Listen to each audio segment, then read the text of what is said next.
শুরু করছি পরম করুণাময় আল্লাহর নামে। হে বিশ্বদরদি, বাংলাদেশ সিলেট অঞ্চল থেকে এক দরদি কমেন্টের মধ্যে দিয়ে আমার কাছে জানতে চেয়েছে বেলায়েত কি। ওনার নাম হচ্ছে আলী আশরাফ চিশতি। দেখুন দরদি, বেলায়েতকে বুঝতে গেলে নবুয়তকে বুঝতে হবে, কারণ নবুয়ত ছাড়া বেলায়েত হয় না। আকাশ ছাড়া যেমন শূন্য হয় না, ফুল ছাড়া যেমন গন্ধ হয় না, ঠিক তদ্রূপ নবুয়ত ছাড়া বেলায়েত হয় না। তা বেলায়েতকে বোঝার আগে আপনি নবুয়তকে আগে বুঝুন। এই নবুয়ত কি? আদম শফিউল্লাহ আলাইহিস সালাম হইতে হজরত মোহাম্মদ সাল্লাল্লাহু আলাইহি ওয়াসাল্লাম এর আগের জামানা পর্যন্ত যত নবী গৌস কুতুব এসেছিলেন, এরা সকলেই আঞ্চলিকভাবে এসেছিলেন, সকলেই একটা জাতি গোষ্ঠীর হয়ে এসেছিলেন, নির্দিষ্ট একটি ভাষার মধ্য হয়ে এসেছিলেন। কিন্তু হজরত মোহাম্মদ সাল্লাল্লাহু আলাইহি ওয়াসাল্লাম ইনি বিশ্ব নবী, ইনি সমগ্র জাতির নবী, সমগ্র জাতির জন্য তিনি এসেছেন। ইনি আখেরি নবী, ইনি শেষ নবী।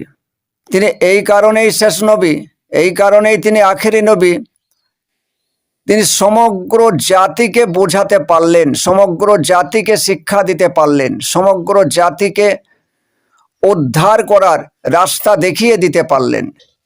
তিনি 15 বৎসর 1 মাস 19 দিন কঠোর সাধনার মধ্যে দিয়ে যেমন আরবের অন্ধকার দূর করলেন, ঠিক তার সাথেই গোটা জগৎবাসীকে আলো রাস্তা দেখিয়ে দিয়ে গেলেন। এখন বিষয়টি হচ্ছে, নবী যে আমাদেরকে সহজভাবে রাস্তা দেখিয়ে দিয়ে গেলেন এবং তিনি এটাও বুঝিয়ে দিয়ে গেলেন যে তিনি যে কঠিন সাধনা করেছিলেন 15 বৎসর 1 মাস 19 দিন, আমাদেরকে অত কঠিন সাধন করতে হবে না। কারণ বৈজ্ঞানিক কোনো একটা নতুন জিনিস যখন আবিষ্কার করতে চায়, তখন সেই প্রসেস তার দীর্ঘদিনের হয়ে থাকে, তার গবেষণা দীর্ঘদিনের হয়ে থাকে। কিন্তু যখনই তিনি তা আবিষ্কার করে ফেলেন, সেই আবিষ্কারের সেই পথটি পরবর্তী স্টেজে যাদেরকে জানিয়ে দেওয়া হয়, অতি সহজেই সেটা তৈরি করে নিতে পারে। এক শ্রেণীর মানুষ যারা বলে হজরত মোহাম্মদ সাল্লাল্লাহু আলাইহি ওয়াসাল্লাম চলে যাবার আগেই তিনি আমাদের জন্য দুটি ভারী বস্তু রেখে গেছেন, একটি কোরআন এবং একটি হাদিস। তাহলে কোরআনকে বোঝার জন্য হাদিস, দুটোই তো গ্রন্থ, একটা গ্রন্থকে বোঝার জন্য আর একটি গ্রন্থ। আপনি মার্কেটে যাবেন, ডাক্তারি বই কিনবেন, ডাক্তারি বই পড়ে পড়ে আপনি শিখবেন, তাকে সঠিকভাবে আপনি শিখতে পারছেন না, তাকে বোঝার জন্য আপনি আরও একটি বই কিনবেন তার সহায়ক হিসাবে, সেটাও আপনি পড়বেন। এরপর কি আপনি সুচিকিৎসক হয়ে যাবেন? আপনার দ্বারাই কাটাকুটো করা, অপারেশন করা কি সম্ভব? আপনি নিজেই ভাবুন। হে বিশ্বদরদি, আপনাদেরকেও ভাবতে বলছি, আপনারাও ভাবুন। আমার নবী চিরদিন হায়াতে থাকবেন না, তিনি যে চলে যাবেন ওফাতে, তা তিনি তার জন্য যে ভারী দুটো বস্তু রেখে যাচ্ছেন, আমরা সুফিবাদীরা মনে করি সেই দুটি ভারী বস্তু হচ্ছে, এক কোরআন এবং আর এক হচ্ছে কোরআন বুঝনে আলা। কোরআনকে সঠিকভাবে প্র্যাকটিক্যালের মধ্যে দিয়ে যিনি শিখিয়ে দিতে পারবেন, বুঝিয়ে দিতে পারবেন, এই রকমের একজন যোগ্য ব্যক্তি। কারণ ডাক্তারি শিখতে গেলে যেমন আপনাকে বই পড়তে হবে, তেমনি আপনাকে প্র্যাকটিক্যাল হিসাবে আপনার গুরু ডাক্তার নিতে হবে। ঠিক তদ্রূপ কোরআনকে বুঝতে গেলে কোরআন বুঝনে আলা একজন ওস্তাদের দরকার আছে। আমার নবী দুনিয়া থেকে চলে যাবেন, তার জন্য তিনি ব্যবস্থা করে যাননি। আপনি বাড়ি ছেড়ে 5 দিন বেড়াতে গেলে কারো না কারোর উপরে আপনি দায়িত্ব দিয়ে যান। আপনার একটা প্রতিষ্ঠান আছে, সেখানে কাজকর্ম চালানোর জন্য আপনি কারো না কারোর উপরে দায়িত্ব দিয়ে যান, তাহলে আপনি 2-4 দিন বেড়াতে যাচ্ছেন, তাতেই তো কারো না কারোর উপরে আপনি দায়িত্ব দিয়ে যাচ্ছেন। আমার নবী চলে যাবেন, তিনি দায়িত্ব দেওয়ার জন্য লোক নির্বাচন করেননি, শুধুমাত্র 2টি গ্রন্থ নির্বাচন করে গেছেন। হে বিশ্বদরদী, আপনাদের যথেষ্ট জ্ঞান আছে, আল্লাহ জ্ঞান দিয়েছে, যথেষ্ট চেতনা আছে, বোঝার শক্তি আছে, ভালোভাবে বোঝার চেষ্টা করবেন। মহান নবী, বিশ্ব নবী, কি ভারী দুটো বস্তু আমাদের জন্য দিয়ে যেতে পারে, কোরআন আর হাদিস, নাকি কোরআন আর আহলে বায়াত হিসাবে তার উত্তরসূরি হিসাবে যোগ্য কোনো ব্যক্তি? তাহলে এই হচ্ছে নবী, যিনি আমাদেরকে সহজ রাস্তা দেখালেন, আর এই হচ্ছে বেলায়েত, যেটা সহজভাবে পরবর্তী স্টেজে আমরা বুঝে নিতে পারি এবং যাদেরকে দায়িত্ব দেওয়া হয়েছে তাদের মাধ্যমে। এই নবুয়তকে এবং বেলায়েতকে সঠিকভাবে বুঝতে গেলে আপনাদেরকে আরো ধৈর্য নিতে হবে, আমি আরো ক্লিয়ার করে বোঝাবো। নবী কাকে বলা হয়? নবী শব্দের অর্থ কি? নবী শব্দের অর্থ হচ্ছে আল্লাহ মনোনীত প্রতিনিধি। রাসূল শব্দের অর্থ কি? রাসূল শব্দের অর্থ হচ্ছে বার্তা বহ, অর্থাৎ আপনি বাংলাতে আরো সাংবাদিকও বলতে পারেন, সংবাদদাতা। এই রাসূল হচ্ছে বার্তা বহ, আর নবী হচ্ছে আল্লাহ মনোনীত প্রতিনিধি। খাতেমুন নবী, যার অর্থ এক শ্রেণীর মানুষে করে থাকেন খাতেমুন নবী, নবী খতম, নবী শেষ। কখনোই এটা হতে পারে না। খাতেমুন নবী, নবী খতম নয়, নবীর ওপরে সিল মারা হয়েছে। কৃষকরা যখন চাষ করে, বীজ বপন করে, দেখবেন তারা বীজ ছড়িয়ে দেওয়ার পর তার উপরে মই দেয়, মই দিয়ে ওই জমির বীজ তারা ঢেকে ফেলে। এই ঢেকে ফেলাটাই হচ্ছে সিল মারা। সিল মারলো কেন? যাতে পাখিতে ওই বীজগুলা বা পোকাতে ওই বীজগুলো খেয়ে নষ্ট না করতে পারে। পরবর্তী স্টেজে ওই সিল ফাটিয়ে, ওই সিল খুলে আবার নতুন ফসল বেরিয়ে আসে। নবী যে খাতেমুন, এই খাতেমুন নবী, নবী শেষ হয়ে গেছে, নবী মরে গেছে, বিষয়টি এমন নয়। নবী অবশ্যই আছে, নবীর উপরে সিলমোহর মারা হয়েছে। যেমন দেখবেন গুরুত্বপূর্ণ কোনো নোটিশ, কোনো দরখাস্ত, গুরুত্বপূর্ণ কোনো পোস্টাল আপনার কাছে যদি আসে, তা দেখবেন সিল হয়ে আপনার কাছে আসে। কারণ আপনি যদি একমাত্র যোগ্য ব্যক্তি, যখন আপনার নামে সিল হয়ে কোনো খাম, কোনো নোটিশ, কোনো গুরুত্বপূর্ণ দরখাস্ত আসছে আপনার কাছে, তখন ওকে খোলার বা ওই সিল কাটার একমাত্র যোগ্য আপনি। তাই আমার নবীকে সিল মারা হয়েছে, সিল মেরে বন্দি করা হয়েছে।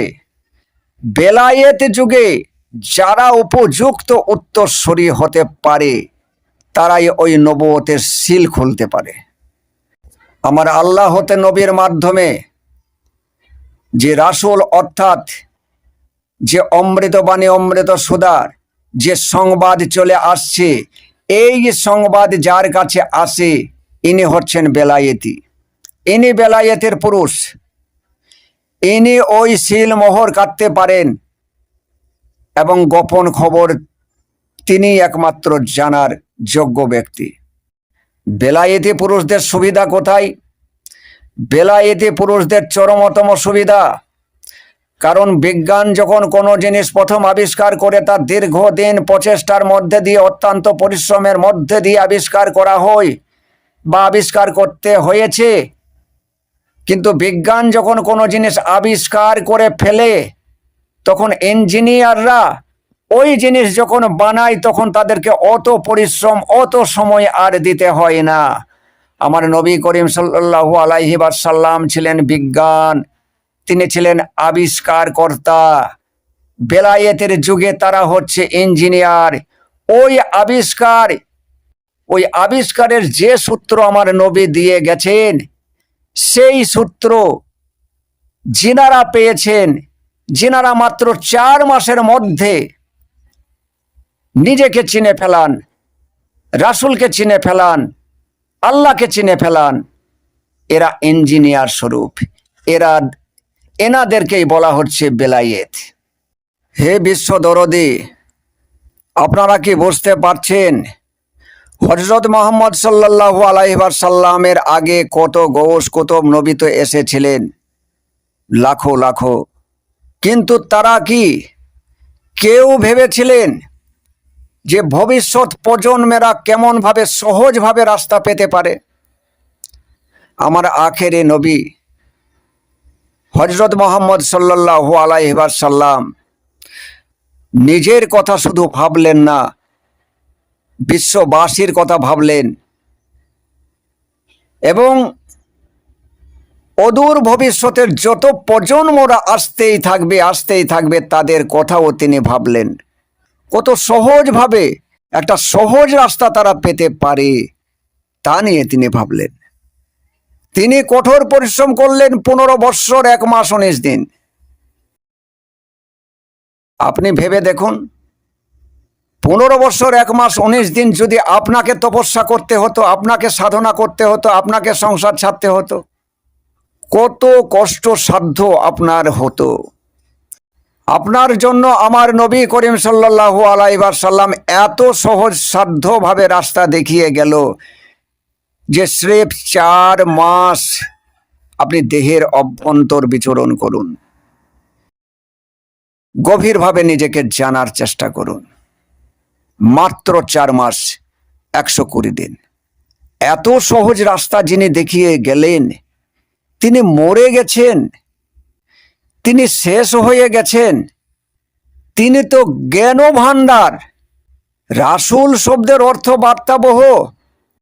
সেই জ্ঞান ভাণ্ডার থেকেই ওই সিল করা। তাই আমরা সুফিবাদীরা মনে করি নবী মরে যায়নি, নবী শেষ হয়ে যায়নি, নবীকে সিল করে রাখা হয়েছে, অতি সুযত্নে রাখা হয়েছে।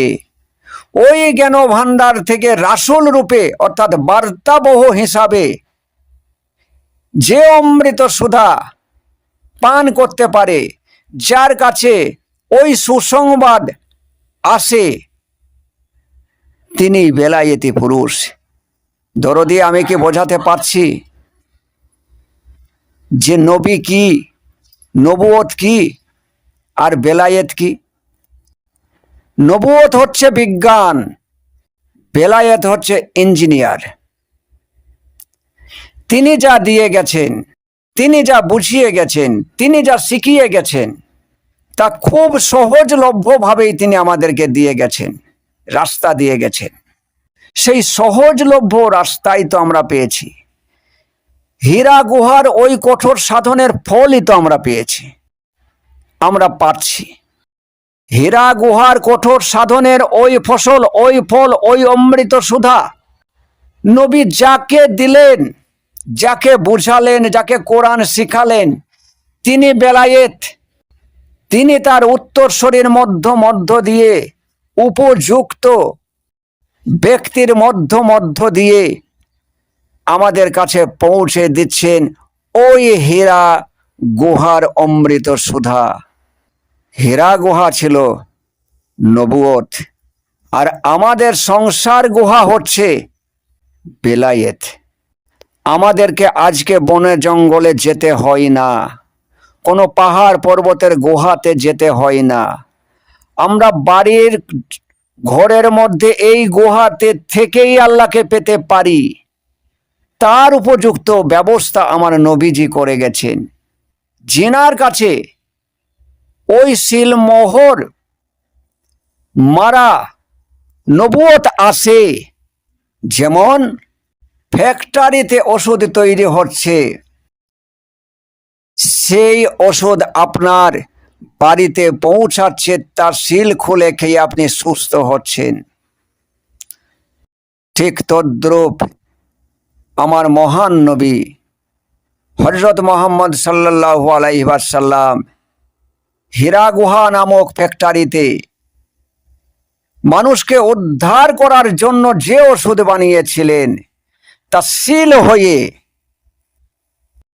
যাদের কাছে পৌঁছে যাচ্ছে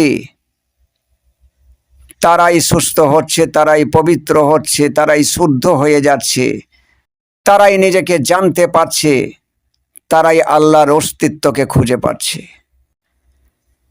এভাবে এই রকম করেই বুঝে নেন বিশ্বদরদি যে আমার নবী কি, নবী মরে গেছে নাকি নবীকে সিল করে রাখা হয়েছে।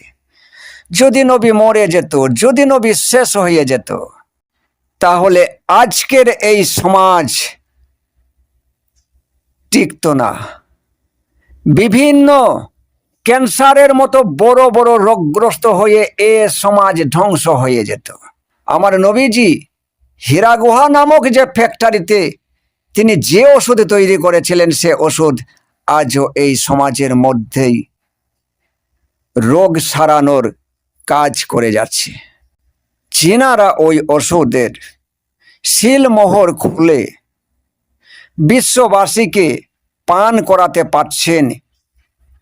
বর্তমানে ইনারাই বেলায়েতি পুরুষ। আমরা যদি সঠিক বেলায়েতি হয়ে থাকি তাহলে মাত্র 4 মাসের মধ্যে দিয়েই আমার আল্লাহকে আমরাও আবিষ্কার করতে পারবো। এ সূত্র আমার রাসূল আমাদেরকে দিয়ে গেছেন, এ সূত্র আমাদের নবী আমাদেরকে দিয়ে গেছেন। আরও অনেক গোপন কথা আমার বলার ছিল, কিন্তু হে বিশ্ব দরদি আমাকে ক্ষমা করবেন। সোশ্যাল মিডিয়ায় সমস্ত জিনিস প্রকাশ করা আমার পক্ষে সম্ভব হচ্ছে না। আজ এখান থেকেই থাক। খোদা হাফেজ।